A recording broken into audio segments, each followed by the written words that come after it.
আসসালামু আলাইকুম। আমি ডাক্তার নুসরাত জামান অ্যানি, BHMS, ঢাকা ইউনিভার্সিটি।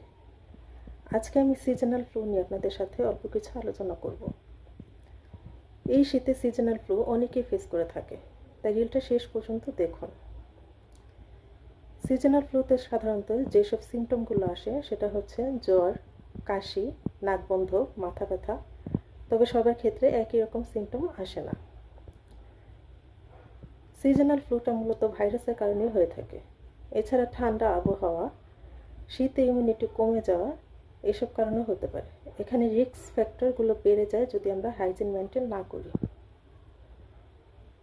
তো এক্ষেত্রে কমন ভুল যেগুলো করে মানুষ সেটা হচ্ছে অনেকেই অ্যান্টিবায়োটিক সেবন করে, সেলফ মেডিকেশন করে ভুল করে।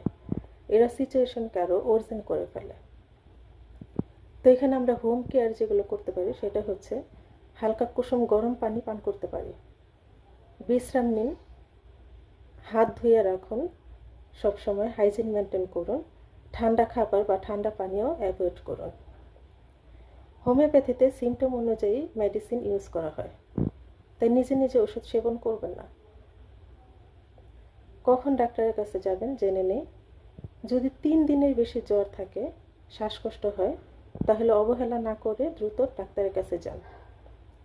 রিলটা সেভ রাখুন, যাদের দরকার বেশি বেশি শেয়ার করুন। আপনারা কোনো রোগ সম্পর্কে জানতে চাইলে আমাদেরকে কমেন্ট